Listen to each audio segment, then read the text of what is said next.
posso olhar para essa câmera aqui, né?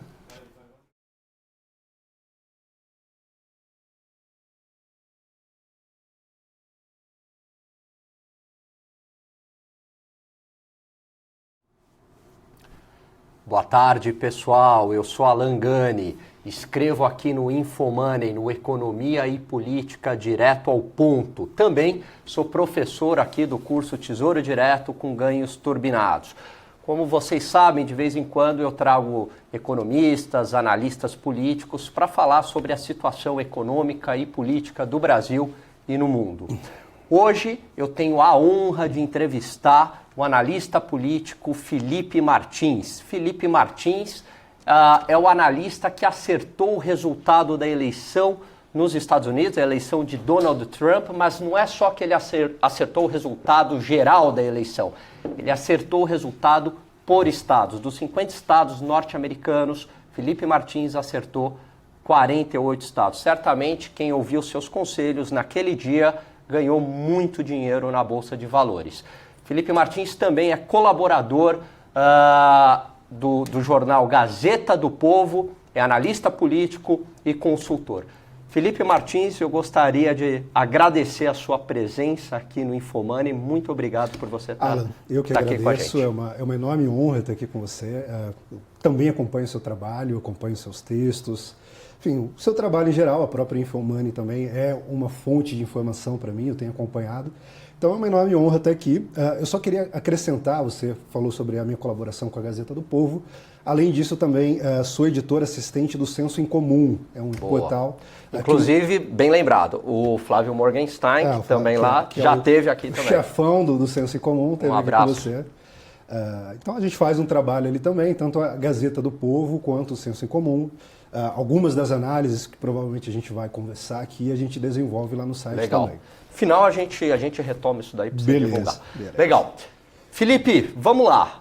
Vamos começar pelo modelo que você fez para acertar o resultado. O que me impressionou muito é que você acertou por estado. Porque se fosse simplesmente o Trump vai ganhar, né? Você tem aí uma probabilidade, né? Acertar ou errar 50%. Pode ter até um aspecto de torcida. Isso, mas você acertou por estados, né? Inclusive no dia eu escrevi um texto sobre isso, te citando, né? Falei lá, menção honrosa ao Felipe Martins.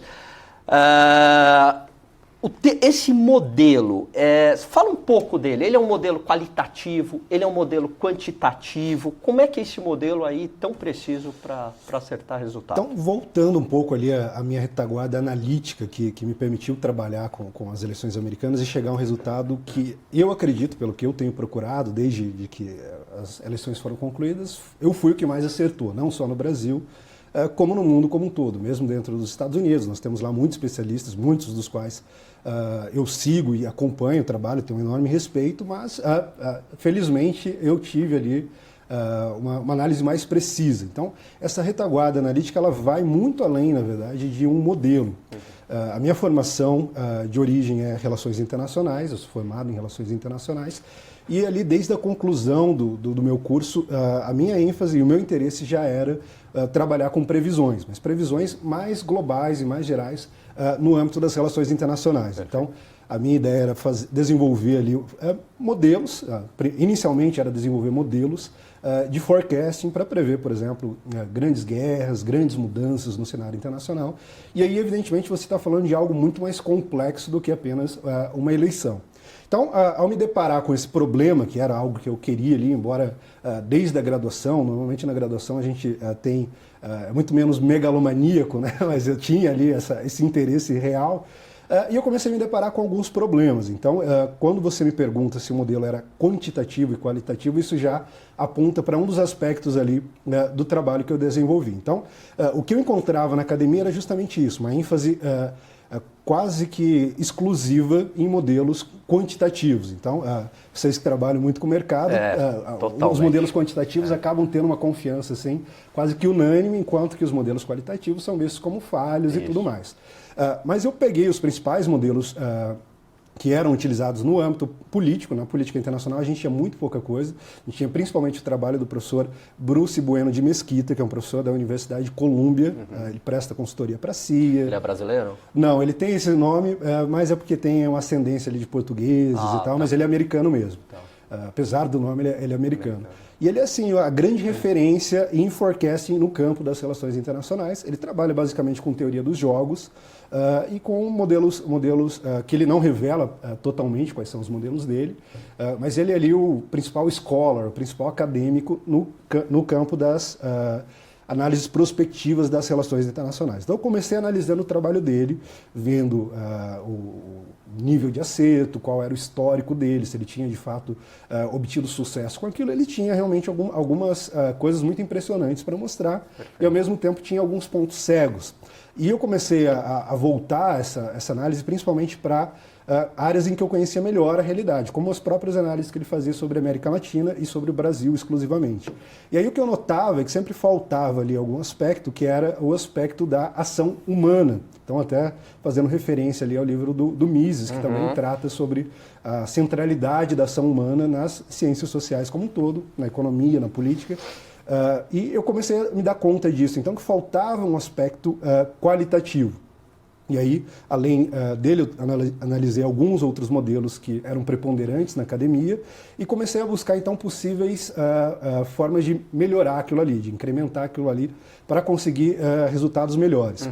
Eu peguei basicamente a crítica feita pelo Nicolas Nassim Taleb. Eu acredito que muitas pessoas aqui conheçam o Taleb. Sim, tem até um programa aqui que a gente fala bastante. Você estava me contando, o Taleb se consagrou aqui também no mercado. É uma pessoa que é muito ouvida, mesmo tendo críticas muito sérias, às vezes, a analistas, né? E eu comecei com ele. Também trouxe alguns aspectos da crítica do professor Olavo de Carvalho, sou aluno dele já há algum tempo, é um filósofo, e que tem feito também ali algumas análises bastante acertadas.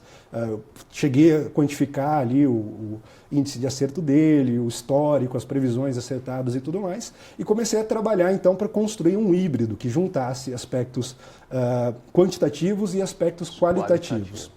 E aí, algo central que surgiu ali para mim, que eu coloquei na minha conclusão de modo muito claro, é que você tinha um certo imperialismo da metodologia, ou seja, você seleciona um modelo prévio, você chega a uma teoria prévia, você se torna adepto daquela teoria e depois você quer encaixar aquilo ali em todos os lugares. E aí você sai recortando os fenômenos. A gente tortura os dados. Né? Tortura os dados até eles caberem ali no nosso modelo. E aí, evidentemente, você tem distorções muito claras. Então, quando eu fui olhar para... E aí, isso tudo foi em momentos muito parecidos. Eu trabalhava na Embaixada dos Estados Unidos, tinha concluído há pouco tempo a minha graduação e esse trabalho de conclusão de curso que eu tinha feito. E as eleições americanas, que é uma paixão minha, acompanho desde 2008 com muita atenção. E eu falei, deixa eu testar isso aqui na prática, né? Na academia ficou muito bonito, funcionou, mas vamos ver na prática se isso realmente vai dar resultados. E aí eu levei isso para analisar a política americana partindo desse pressuposto. Eu não posso incorrer nesse erro de um imperialismo metodológico. Eu tenho que olhar primeiro para os fenômenos, ver quem são os atores, tentar voltar o máximo possível às ações humanas para entender o que, afinal de contas, está acontecendo. Eu não poderia analisar como qualquer outra eleição, uma eleição que tinha, por exemplo, uma figura como Donald Trump, ou que tinha uma figura como Ted Cruz, a própria Hillary Clinton, num momento em que você já tinha um certo desgaste ali com essas famílias dinásticas da política americana. Então, 2 governos Bush, já ao longo do tempo ali, 2 governos do próprio Bill Clinton, e aí uma perspectiva de retorno da Hillary Clinton. Então eu levava tudo isso em consideração e levava em consideração também alguns elementos que costumam ser deixados de fora de modelos quantitativos porque eles simplesmente não podem ser traduzidos em variáveis. Então a gente tem, por exemplo, o aspecto da identidade do eleitor com o candidato. E aí a gente via o Trump, por exemplo, falando aquelas coisas que, para a maioria das pessoas do establishment midiático, acadêmico, cultural, soavam muito estranhas, mas que condiziam com a opinião do americano médio. Então, ele se identificava, né? Exatamente. Você tinha ali, então, esse aspecto. E aí a gente eu comecei a chegar ali ao primeiro dado. Então eu falei, a primeira hipótese que eu tenho aqui é a hipótese de que esse eleitor, o americano médio, que tradicionalmente nos Estados Unidos, como a gente está falando de uma eleição que não é uma eleição onde o voto é obrigatório, não participam das eleições. Nós temos ali cerca de 100 milhões de americanos que simplesmente ignoram o processo eleitoral por completo. E você tem alguns dados que mostravam ali qual era o perfil dessas pessoas. Então, como elas pensavam, quais eram as posições políticas, econômicas, a desconfiança que elas tinham do governo e, em muitos pontos, coincidiam com as opiniões que o Trump estava expressando. Por mais tacanhas que parecessem para o establishment midiático, eram posições que ecoavam ali, de algum modo, a voz dessas pessoas. Então, a minha primeira hipótese era de que essas pessoas, pela primeira vez, ainda que não em números totais, mas pelo menos uma parte dessas pessoas, iriam sair de casa para votar. Então, a primeira coisa que eu falei, eu tenho que testar isso nas primárias. Então, a gente vai ver nas primárias quem, de fato, vai participar das eleições. E aí você tem primárias que eram os caucus, por exemplo, como Iowa, em que você tinha, basicamente, a possibilidade de republicanos registrados, ou seja, pessoas que participam mais ativamente da política, votar. Nesse tipo de primária, candidatos mais tradicionais, como Ted Cruz, costumavam vencer. Enquanto que outras primárias, que eram as primárias abertas, em que as pessoas podiam votar independentemente de serem registradas ou não, a gente tinha exatamente a presença dessas pessoas que não tinham participado antes no processo político. Então a gente já conseguia construir um modelo ali baseado nas primárias. Então, nesses estados aqui, a gente tem tal proporção, a gente podia aplicar aos outros estados com primárias fechadas para saber como essa proporção se aplicaria naqueles estados. Então, eu comecei a construir um modelo, na verdade, que funcionava estado a estado para aquela situação específica, não é algo que eu vou poder replicar, por exemplo, em 2020, vou ter que analisar de novo a situação específica, ver quais são os atores, os candidatos e tudo mais. E aí eu fui construindo isso, então, e com o tempo... Estado. Com o tempo eu ia, exatamente, por estado, e com o tempo eu ia testando isso, sobretudo conforme a gente ia se aproximando das eleições gerais. E esse modelo foi se mostrando bastante preciso, então eu ia ajustando ele ali de acordo com acontecimentos que poderiam realmente impactar. Legal. Felipe, e olhando agora o cenário nos Estados Unidos, daqui a pouco a gente vai para o Brasil. Sim. Como é que se avalia, em linhas gerais, o governo de Donald Trump e se ele caminha para uma reeleição? Então, sei que é meio cedo ainda, né? Mas... nós temos aí alguns aspectos. Como eu disse, eu vou precisar, muito mais próximo da eleição, analisar e ver se a gente vai ter ali os mesmos fatores e se esses fatores vão funcionar do mesmo modo. Mas, olhando para os dados que a gente tem agora, normalmente a eleição dele é medida pela seguinte variável: qual é a popularidade do presidente? E aí um outro dado que a gente tinha que considerar ali nas eleições americanas era aquele voto que era chamado de shy vote, então o voto avergonhado, que não se declarava abertamente. E na urna você vai lá e muda. E a gente tem esse aspecto ainda hoje, e eu consigo ver isso de modo muito claro, por exemplo, nessas pesquisas referentes à popularidade. Como que eu meço isso em termos quantitativos? Então a gente tem essas perspectivas do eleitor, que são medidas temporariamente, sobre a popularidade dele, sobre a aprovação do governo. Quando o nome dele aparece, a gente tem um número específico que não é dos mais otimistas, não é dos mais favoráveis ao governo. Mas a gente tem outras variáveis que mostram o sentimento da população em relação ao governo de modo mais despersonalizado. Então nós temos, por exemplo, a variável que mede o otimismo dos consumidores em relação à economia, a posição das pessoas em relação à direção do governo de modo geral. E o que a gente vê em todas essas variáveis que não trazem o nome do Trump estampado é que a gente tem uma melhora significativa em relação aos anos Obama.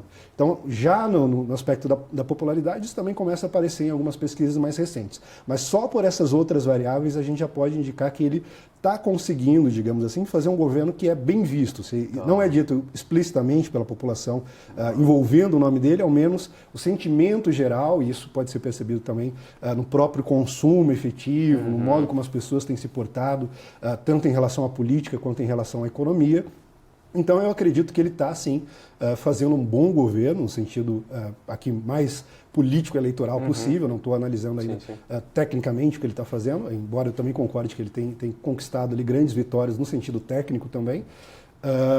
Mas no sentido eleitoral, eu acredito que ele está conseguindo construir ali uma base muito sólida que provavelmente vai garantir a ele a vitória em 2020. A próxima análise, o meu próximo desafio aqui vão ser as midterm elections agora. A gente tem eleições em 2018 aqui no Brasil e nos Estados Unidos nós temos eleições legislativas. A gente tem ali uma série de assentos no Senado e na Câmara dos Deputados americanos que estão em jogo. Então, isso precisa também ser, de algum modo, equalizado para a gente entender se os republicanos vão manter a maioria que eles possuem nas duas casas, se eles vão ampliar isso ou se isso vai ser perdido em uma ou nas duas casas. Atualmente, a maioria dos analistas apostam que ele vai perder as duas casas. Eu não cheguei assim, a nenhum... Eu não vou cravar um resultado aqui ainda, porque eu estou construindo ainda, não foram definidos candidatos, nem nada disso. Mas a gente tem alguns modelos genéricos, digamos assim, que você pode avaliar como um republicano está sendo avaliado em determinado distrito nos Estados Unidos, e indica que ele vai conquistar ali a possibilidade de ampliar ainda mais o apoio que ele tem dentro do Congresso. E aí a gente vai ter uma possibilidade muito maior de aprovar a agenda dele e, evidentemente, isso vai trazer muitos frutos eleitorais. Então, a perspectiva atual, e evidentemente muita coisa pode acontecer ainda, a gente está há 2 anos de 2020, mas a perspectiva atual é de que ele se reeleja e se reeleja com bons números, talvez com números muito melhores do que a primeira eleição. Afinal de contas, você já espantou ali todo aquele aspecto de temor, aquele aspecto do terrorismo que se fazia ao redor do nome dele. Perfeito. Felipe, vamos agora para o Brasil? Brasil. Dá para pegar esse teu modelo, lógico, né? Foi um modelo aplicado numa situação específica, mas, aparando as arestas aí, adaptar para o Brasil, como é que você está vendo o cenário eleitoral deste ano? E aí eu vou te botar na fogueira. 3 nomes você consegue indicar aí como favoritos, ou um eventual segundo turno, se é que você acha que vai ter segundo turno, mas Sim. Quem que estaria nesse segundo turno? Vamos lá. Então, em relação ao modelo, como eu estava explicando ali, aquela retaguarda analítica, eu sempre parto do pressuposto que eu não posso ter um modelo prévio, não posso ter uma metodologia prévia. Evidentemente, tem elementos que sempre vão ser utilizados, mas a gente tem que olhar para a situação concreta da eleição. Então, a gente não tem... Cada eleição é uma eleição. Cada eleição é uma eleição. Além disso, o sistema eleitoral brasileiro é muito diferente do sistema eleitoral americano. Perfeito. A gente não tem como aplicar o mesmo método. Fazer uma análise estado a estado aqui, por exemplo, não funcionaria do mesmo modo. Afinal de contas, o Trump perdeu no voto popular lá. Sim, então, isso é uma outra realidade. Mas se a gente pensar na realidade brasileira e dessa eleição específica aqui, ao meu ver, é uma eleição sui generis. Ela não é uma eleição que se iguala à eleição de 2014, que foi a eleição mais próxima. Também não é uma eleição similar à de 1989. É isso que eu ia te perguntar. Exatamente. Muitos analistas fazem essa comparação com 89, dada a gama de candidatos. Você acha que não, que é completamente diferente? É porque se você levar em consideração apenas poucas variáveis, que são aquelas variáveis que costumam aparecer nos modelos analíticos mais comuns, você tem, de fato, algumas coincidências. Então, tem um número muito grande, tem essa fragmentação do campo político, você está vindo de uma crise que, de algum modo, abre ali a possibilidade, mas você tem outros aspectos que são exatamente onde entram os aspectos qualitativos, os aspectos humanos das figuras específicas que estão concorrendo, que torna a eleição totalmente diferente da de 1989. Em 1989, nós tínhamos, evidentemente, uma eleição que também era uma eleição solteira, você estava elegendo basicamente a figura do executivo e não os parlamentares, o legislativo, então isso também traz uma diferença, mas a principal diferença é o momento cultural, e isso é algo que eu nunca deixo de fora, então por isso só eu já tenho dificuldade de trabalhar com modelos exclusivamente quantitativos. Então a gente tem que pensar no modelo cultural, a gente tem que pensar na realidade atual, ou seja, quais são os problemas com os quais as pessoas estavam se deparando em 1989, qual era a realidade cultural, de que modo as pessoas pensavam, o que estava no âmbito da cultura mais geral naquele momento e quais são essas coisas que aparecem hoje. Então, nós temos aí cenários que são realmente muito diferentes, que são muito distintos. Então, eu realmente considero uma eleição sui generis e que tem levado, talvez, a grandes erros de análise. Eu tenho ali, às vezes eu brinco no meu Facebook, no próprio Senso em Comum, eu faço algumas análises rápidas, pontuais, sobre algumas questões. Uma questão recente, por exemplo, foi a figura do Luciano Huck, que eu fiz ali repetidas vezes, resumindo a minha análise do porquê eu acreditava que o Luciano Huck não seria candidato. E aí eu sempre brincava, vocês estão surpresos? Até que as 2 vezes, né, que ele anunciou a desistência, eu coloquei Desistiu isso. mesmo agora? Olha, eu acredito que sim, eu acredito que por mais ali que subjetivamente tem uma vontade clara nele, nós temos fatores que levam ele a não se arriscar e não entrar no jogo. Então eu acredito que ele realmente está de fora. E eu tenho feito essas análises colocando ali alguns elementos que, pelo que eu percebo, eu acompanho, eu nunca caio no erro de falar, não, eu sou o cara que tem as melhores análises, não vou acompanhar as demais análises. Não, eu faço ali o dever de casa, acompanho as análises da mídia, acompanho as análises das grandes consultorias, vejo o que está sendo dito, para ter, de algum modo também, como comparar o que eles estão dizendo e fazer os devidos ajustes quando é necessário, eu posso aprender com eles. Mas eu acho que o grande erro é esse. As pessoas estão tentando encaixar esta eleição, esta disputa eleitoral em algum modelo prévio, seja o modelo de 2014, seja o modelo de 1989, ou seja um modelo aí que compile sequências históricas, ou seja, essa tendência que ocorreu em 94, 98, 2002, 2006, e realmente eu estou partindo aqui desse pressuposto de que nós temos uma eleição que é uma realidade única, e aí isso muda totalmente. Se você quiser repetir para mim as suas perguntas, a gente pode entrar especificamente na eleição e a gente fala um pouco sobre os candidatos ali, sobre o que a gente... Olhando então, você acredita que haverá um segundo turno nessa eleição? Olha, por enquanto sim. É isso, né? Como eu não parto desse modelo pronto que vai, afinal de contas eu não tenho bola de cristal. Né?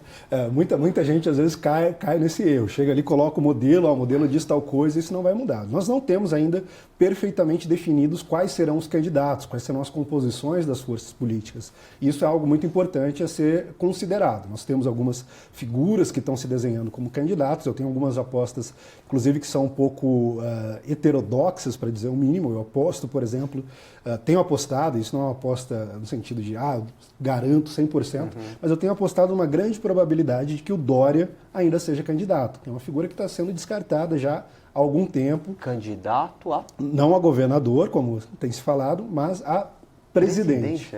Então eu tenho trabalhado com essa hipótese também, por mais que é uma hipótese que ao longo do tempo tem ali alguns elementos que vão afetar a probabilidade de que isso ocorra, mas eu tenho trabalhado com a hipótese de que o Dória virá a ser o candidato governista. Então, e aí quando você fala governista, do PMDB? Não necessariamente do PMDB, mas de uma coalizão que vai ter, sobretudo, o apoio do PMDB.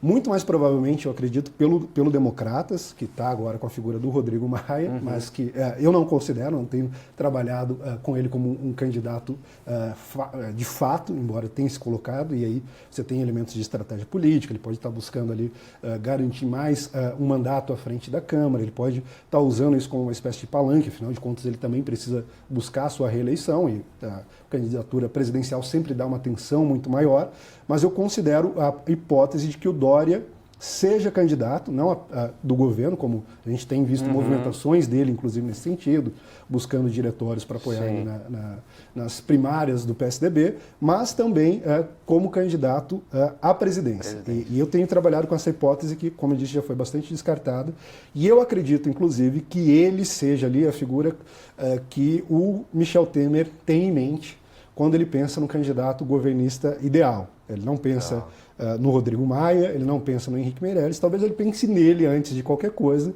mas há uma distância, evidentemente, do desejo de uma pessoa de se candidatar e vir a ser presidente e da possibilidade de que isso se concretize. Então eu acredito que há, sim, elementos que podem levar o Dória a se consolidar ali como candidato do Centrão. Então ele já tem dado algumas demonstrações de aproximação de figuras do Democratas, de figuras do PMDB, por exemplo, numa premiação recente da revista Isto É, logo após ali alguns encontros que ele teve com o presidente Michel Temer, ele adotou um discurso que, a partir daquele encontro, você vê claramente uma mudança nesse sentido de elogiar muito mais o governo, de adotar uma postura de defesa das conquistas do governo, que é aquilo que, de algum modo, o governo busca num candidato ideal. Então, eu acredito que ele é, sim, uma figura que não pode ser descartada ainda, é uma figura que precisa, eu sei, analisando aqui as próprias medições que a XP faz, eu sei que tem investidores que ainda trabalham com essa hipótese, que não descartaram totalmente, mas quando a gente pensa em termos midiáticos, a mídia quase já não fala mais nele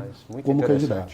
Muito interessante. Então, isso é um fator. Então, a gente tem que levar em consideração tudo isso. Aí a gente tem os candidatos que costumam ali, de algum modo, receber as maiores atenções. Então, de um lado, o ex-presidente Lula, e outro lado, o deputado Jair Bolsonaro. O Lula também é uma figura sobre quem há ali uma grande incerteza. É inevitável essa pergunta. Será candidato ou não será candidato? Olha, eu acredito que, em algum sentido, ele será candidato. Tá. Eu não posso dizer, até porque nós temos aí coisas que podem ser afetadas Sim. pela justiça e tudo mais, se ele vai ser efetivamente o candidato registrado. Mas eu acredito que está se consolidando dentro do PT a estratégia de, ao menos, colocar o Lula como candidato simbólico. Para jogar até o ônus dessa decisão. Exatamente. Né? Você levar, por exemplo, o discurso, seja lá quem for escolhido, seja o Haddad, seja o Jacques Wagner, levar o discurso de falar, olha, eu estou aqui porque a justiça impediu, por meio de uma exceção, aquele discurso que eles fazem,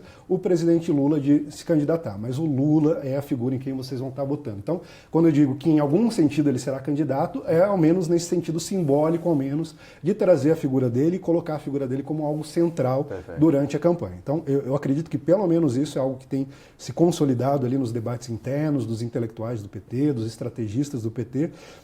Eles sempre falam que a discussão ali se consolida basicamente entre um grupo que defende um plano B, ou seja, um outro nome, deixa o Lula de lado, e aquelas figuras que são majoritárias que defendem a insistência no nome do Lula, até as últimas possibilidades, até a própria polarização ali com a própria justiça, seja a justiça eleitoral ou a justiça comum. E essa, como eu disse, essa segunda opção, que insiste no nome dele, tem prevalecido. Então, em algum sentido, ele vai ser candidato. Eu acredito que até possivelmente será candidato efetivamente, mas, ao menos no sentido simbólico, ele será candidato. Então, isso também precisa ser levado em consideração. Muita gente fala, agora que a gente não tem mais o fator Lula, os candidatos que se opõem a ele vão, de algum modo, ser desidratados, a gente vai ver aí esses candidatos perderem força. Eu não acredito que isso vai ocorrer, porque eu acredito que o Lula vai sim ser um fator central, seja como candidato, seja como figura, como espectro simbólico ali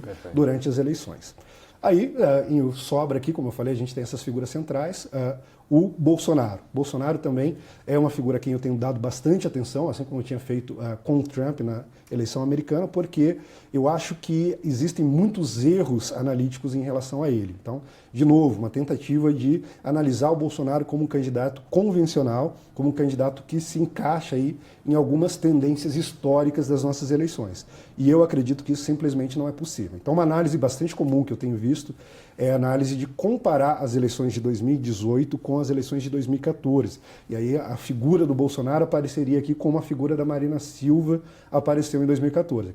Aquele terceiro elemento que desequilibra a polarização entre PT e PSDB, que vai ganhando alguma força, mas que no momento certo, quando você tem a concentração das forças tanto da máquina estatal, da máquina, seja do Estado, seja no nível federal, contra aquele candidato, você consegue desidratar. E aí que entra, mais uma vez, o nosso amigo Nicolas Nassim Taleb. Então, o Taleb, com o conceito dele de antifragilidade, nos ajuda a entender isso de algum modo. Então, se você classifica aí os candidatos dentro desse espectro de frágil, robusto e antifrágil, a gente tem, por exemplo, a constatação de que a Marina Silva era uma candidata muito frágil. Por que eu digo que ela era uma candidata muito frágil? Não apenas como candidata, pensando em propostas, em partido, esses elementos também precisam ser levados em consideração, mas o principal fator era o seguinte: Marina Silva era aquilo que a gente pode dizer que era uma darling da mídia. Então ela nunca era retratada negativamente pela grande mídia, ela nunca era o alvo ali de críticas muito grandes também por inimigos políticos. Ela era, de algum modo, aquela figura que todo mundo elogiava, todo mundo, de algum modo, tentava cultivar também, porque sabia que precisava dos votos no segundo turno. Então a Marina Silva era um apoio precioso no segundo turno e ela era meio que poupada. A partir do momento que ela passou o Aécio em 2014 na pesquisa, isso mudou. E aí pela primeira vez, o holofote se voltou sobre ela e a gente teve ali a exposição de um monte de críticas que jamais haviam sido feitas. Então você tinha uma figura que era preservada ali naquela bolha de plástico, no isopor, muito frágil para não quebrar, e quando você expõe ela a uma situação caótica ali, ela simplesmente desidrata. O Bolsonaro, nós temos um cenário oposto. Ele é uma figura que claramente é repudiada pela maioria dos jornalistas, pelo establishment midiático. É uma figura que tem sido colocada aí constantemente sob o escrutínio da mídia, sob o escrutínio também da classe política, e que é alvo de críticas, e algumas críticas às vezes bastante bombásticas. Então a gente tem visto aí essas análises que a Folha de São Paulo tem tentado fazer em relação à conduta dele dentro do Congresso, o modo como ele tem se portado historicamente, e a gente vê que, mesmo em termos de pesquisas tradicionais, isso não tem traduzido em perdas muito significativas. Então, ele está exposto, e quando você estiver ali no cenário eleitoral, essa exposição pode aumentar marginalmente, mas não é algo que eu considero que vá afetar a figura dele tanto assim. Então, eu não acredito nessa hipótese que tem sido insistida, talvez seja a hipótese mais adotada atualmente acerca do Bolsonaro, de que ele irá desidratar ao longo da campanha. Eu acredito no contrário. Eu acredito que o Bolsonaro atualmente conseguiu cultivar um eleitor que é um eleitorado importante, mas não é ainda o eleitorado natural dele. O que eu quero dizer com o eleitorado natural? Então a gente pega ali algumas pesquisas que mostram qual é o perfil atual dos eleitores do Bolsonaro. Nós temos basicamente pessoas com nível superior, jovens de 16 a 24 anos. Escolarizados? Escolarizados, nível superior, é o grupo que ele... jovens de 16 a 24 anos e alto nível aquisitivo. E aí, mais uma vez, pegando aquele elemento que eu utilizei nas eleições americanas, você comparando a convergência entre posições, entre perspectivas morais, culturais, perspectivas políticas e econômicas também, da população, do brasileiro médio e do Bolsonaro. Você vê uma convergência muito grande. E aí tem um seguinte fator, que era uma hipótese com a qual eu trabalhei, e depois algumas pesquisas me permitiram testar.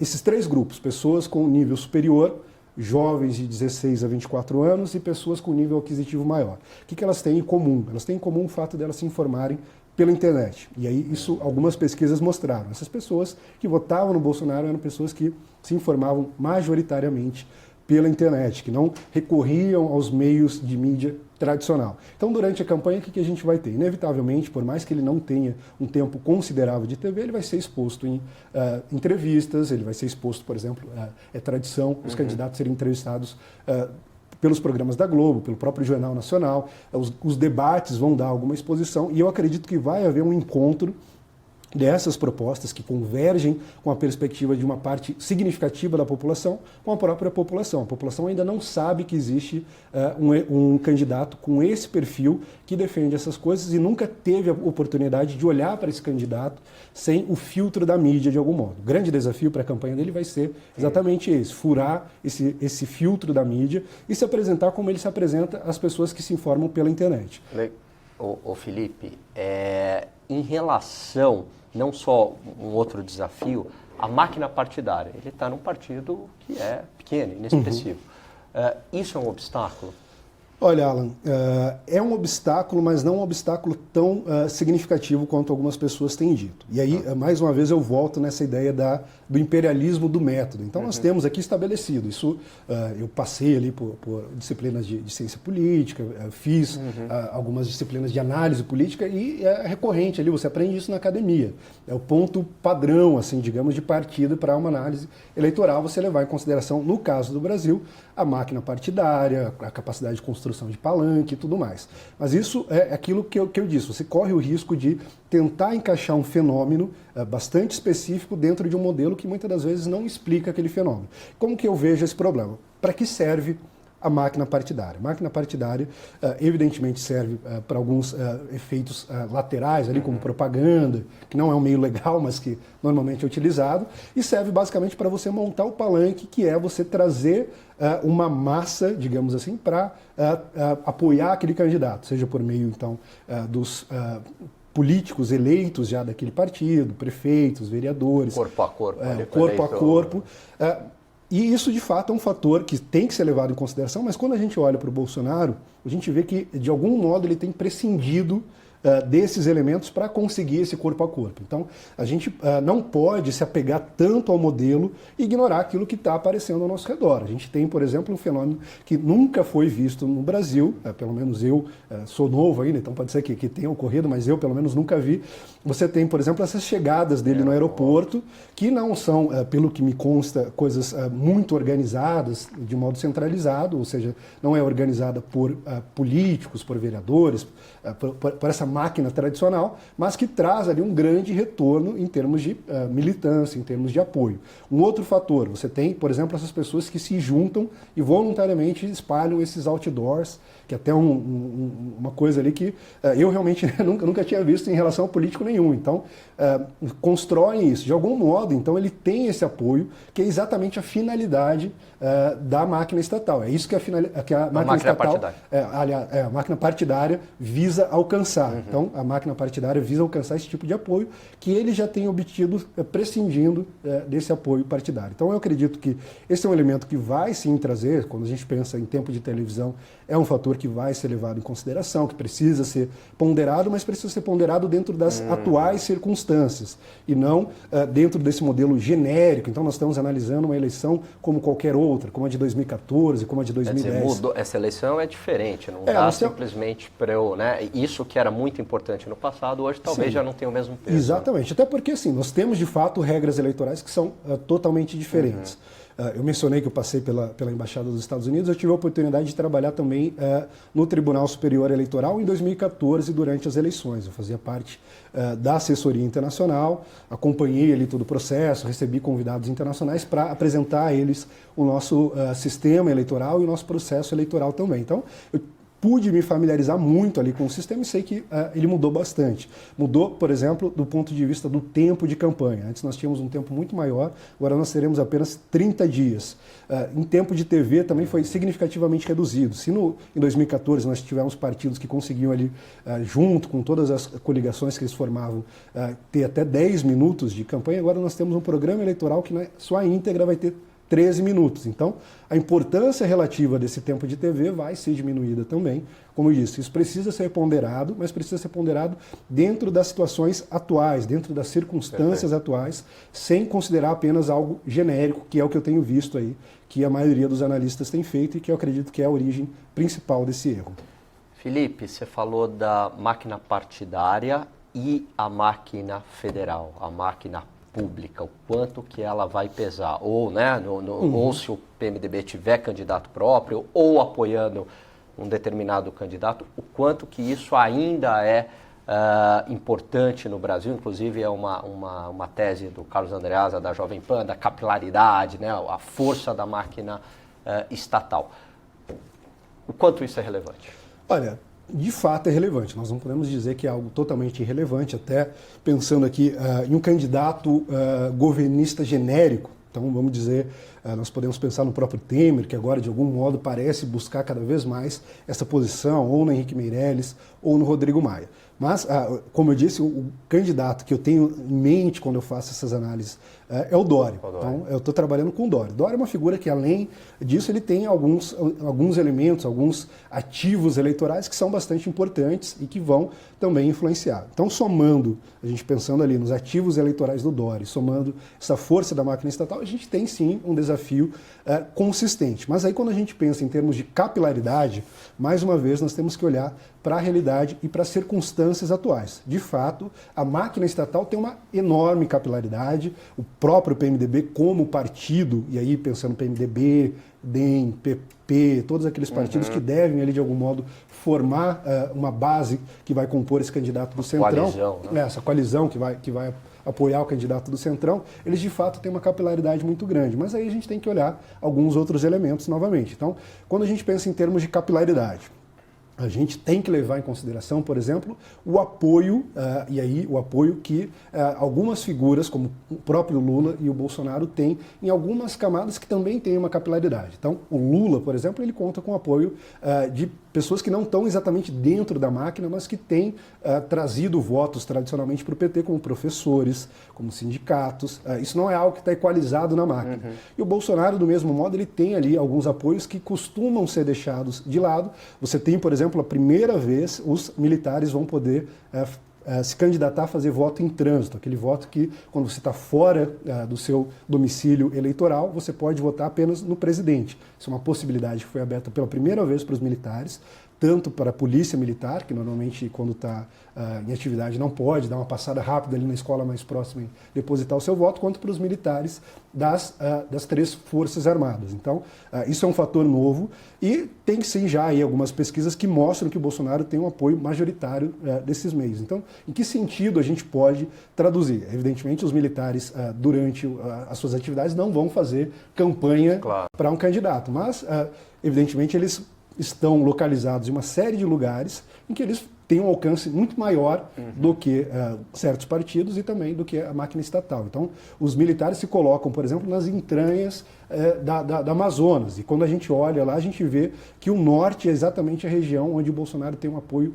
maior, em termos proporcionais. Então, tudo isso, de algum modo, precisa ser levado em consideração, porque senão a gente pode correr o risco de dar um peso muito maior a variáveis. Aquele viés, né, de ponderar, exatamente, superestimar o peso. A gente precisa, de algum modo, ponderar essas variáveis para entender as circunstâncias atuais. Tudo isso precisa ser levado em consideração, não pode ser ignorado, não podemos apenas falar, não, isso aí é irrelevante, coisa do passado, agora é internet. Nós estamos num país que muitas pessoas ainda não têm acesso à internet.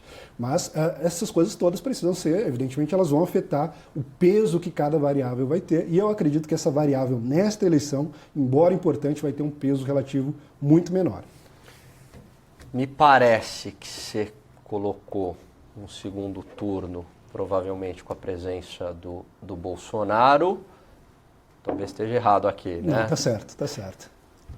Quem que vai concorrer com ele? Isso está aberto para mim ainda. Eu acredito que o Bolsonaro, dentro dessa perspectiva de uma candidatura fragmentada, e aí sim a gente pode comparar com 89, você não tem a necessidade de um apoio maciço muito grande para que o candidato seja projetado ao segundo turno. Então eu acredito que ele tem uma base que, quando você considera também os dados que você dispõe sobre cada eleitor, o perfil de cada eleitor, que é muito mais fiel a ele do que os eleitores de outros candidatos. Então isso está, de algum modo, ali basicamente consolidado. E com os números que ele tem atualmente, ele já poderia chegar ali no segundo turno. Você tem, por outro lado, algumas situações que podem afetar quem vai concorrer com ele. Por exemplo, se o Lula for o candidato efetivo, o mais provável é que o Lula consiga se projetar mesmo com a máquina voltada contra ele, mesmo com os demais candidatos fazendo uma campanha centrada na figura dele, com grande combate a ele. Eu acredito que ele teria essa força. Inclusive, eu não compro essa tese de que, como conservador, eu vejo muito isso, alguns amigos conservadores que apostam nisso, que o Lula não tem o apoio que algumas pesquisas dão a ele. Eu não acredito nisso. Eu acredito que o PT historicamente tem um apoio mínimo ali que gira entre 15% e 20% e o Lula amplia esse apoio para pelo menos 30%. É sem dúvida um candidato forte. Não significa que eu apoio ele de modo algum. Significa apenas que eu não vou... análise, não torcida. Exatamente. Eu não vou subestimar ele dentro da minha análise. O candidato governista entra aí também com uma força significativa. Por esses elementos que a gente colocou, pelo nível de apoio. Então, talvez, provavelmente, principalmente se não for Dória, vai ser uma candidatura muito mais artificial, um candidato com muito mais dificuldade para se colocar dentro desse debate. Mas também vai ter uma força que pode projetar esse candidato ao segundo turno. A gente está caminhando aqui para o final, Felipe. O Geraldo Alckmin, em algum sentido, poderia ser esse candidato do governo? Olha...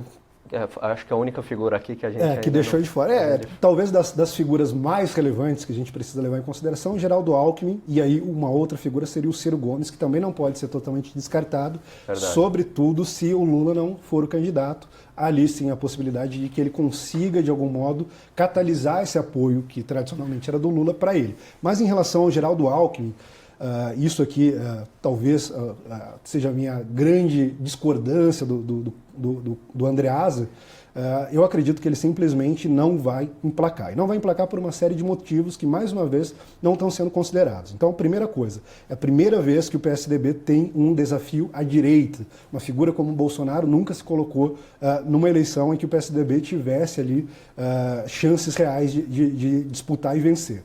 Esse é um primeiro dado que não está sendo levado em consideração. Um desafio à direita, e parece que a própria campanha do Alckmin não leva isso em consideração.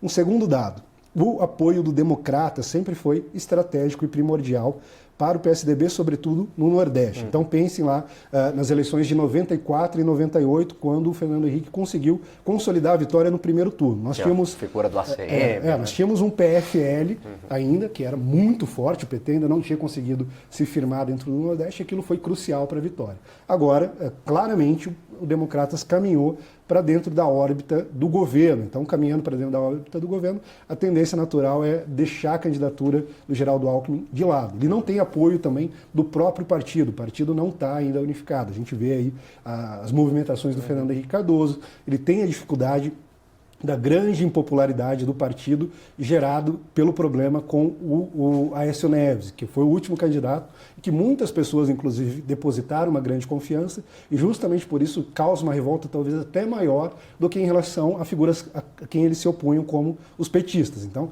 aquelas pessoas que depositaram uma grande confiança no Aécio acabam ficando aquele sentimento de esposa traída, né? Não, pô, agora eu fiquei mais revoltado ainda. Sim. Então ele tem alguns desafios aí que me parece que ele não vai vencer. Numa eventual saída do Lula, se o Lula não tiver, não estiver nessa eleição, os votos dele migrariam para o Geraldo Alckmin, para o Ciro? Em outras palavras, segundo turno com o Bolsonaro seria com quem? Olha, sem Lula. O voto do Lula, nós temos que distinguir ali dois tipos de voto. Nós temos o voto ideológico, que é muito centralizado, de acordo com o comando petista, o comando da esquerda no Brasil. Então esse é um voto ideológico que é mais propriamente do PT. E nós temos, de outro lado, um voto que é mais por identidade, um voto difuso, de pessoas que não prestam uma atenção muito grande na política. Então, quando a gente pensa, por exemplo, nessas estatísticas que aparecem, que falam, por exemplo, um voto Bolso-Lula. Então, 40% dos eleitores indo para o Bolsonaro. Isso me parece muito natural. Por mais que cause algum estranhamento e outras pessoas tentem utilizar isso para criticar o Bolsonaro, falar, tá vendo, são figuras parecidas.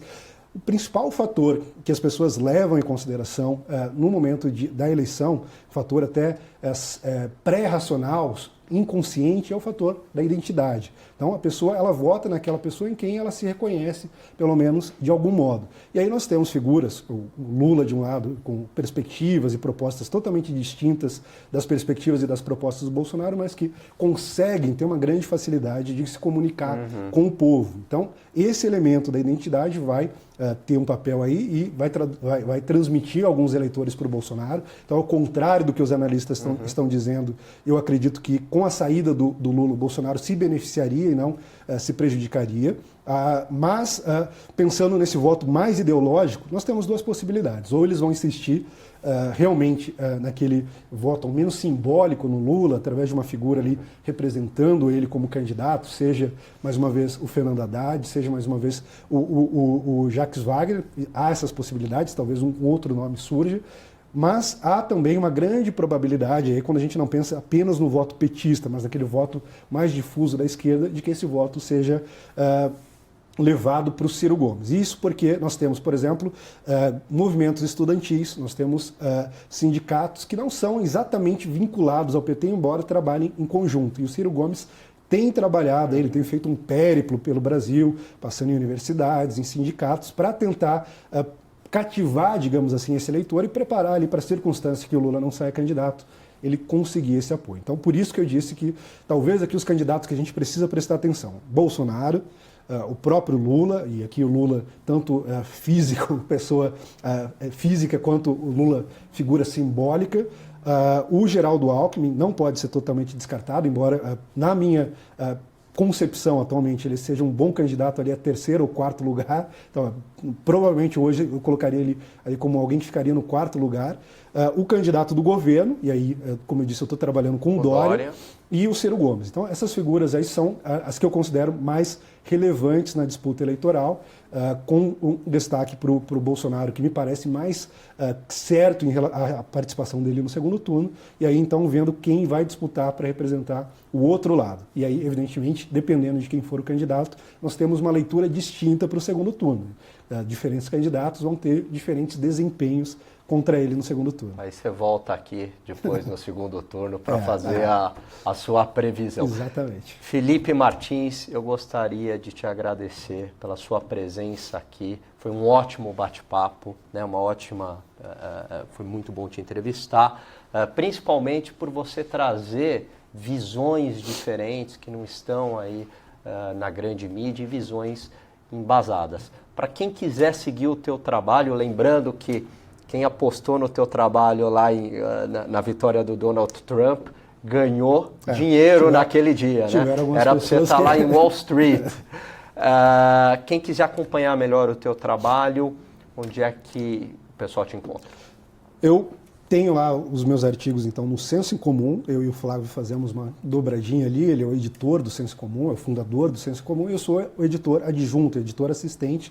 A gente tem publicado ali uma série de análises, com uma ênfase, às vezes, até maior em política internacional, que é, de fato, a minha paixão, mas também é inevitável em ano eleitoral, a gente coloca lá as nossas análises no site Senso em Comum. É sensoemcomum.com, a pessoa entra lá tranquilo ou joga no Google Senso em Comum, vai achar lá. O meu Facebook também, às vezes eu publico ali algumas notas mais rápidas. Se as pessoas procurarem Felipe G. Martins, elas encontram lá também. E aí as minhas colaborações esporádicas e eventuais com a Gazeta do Povo, que é um jornal do Paraná, onde eu publico ali também algumas análises, sobretudo com ênfase em política internacional. Mas eu acredito que as pessoas... Quem escreve lá, o Ricardo Amorim, Constantino, acho que o Alexandre Borges, né? Tem uma série de figuras. O Flávio Gordon agora, que é uma outra pessoa que tem feito um trabalho muito bom aí. Enfim, nós temos ali um bom time de colunistas, de escritores, e eu acredito que vale a pena, assim como no Senso em Comum também. Como eu disse, eu e o Flávio temos tomado a frente ali, principalmente o Flávio, a justiça seja feita, mas nós temos também um time de colunistas ali que trazem perspectivas que às vezes se chocam com o senso comum ou com aquilo que tem se tornado tendência em termos de análises, mas eu acredito que tem valido a pena porque nós temos um bom índice de acerto em relação à vitória do Trump, em relação ao Brexit, em relação a vários eventos aí que não foram, de algum modo, antecipados, nem mesmo pelo mercado, e que nós nos orgulhamos de dizer que a gente conseguiu, de algum modo, antecipar. Legal. Felipe, né? Você falou de Flávio. Felipe. O Flávio está presente. Está presente. Felipe, muito obrigado. Eu que agradeço. Legal. Pessoal, a gente encerra por aqui mais uma entrevista. Eu vejo vocês na quinta-feira no programa Tesouro Direto com ganhos turbinados. Inverte os papéis, eu vou para aquele lado e a Verusca conduz o programa. Até a próxima entrevista. Muito obrigado pela audiência. Um grande abraço a todos.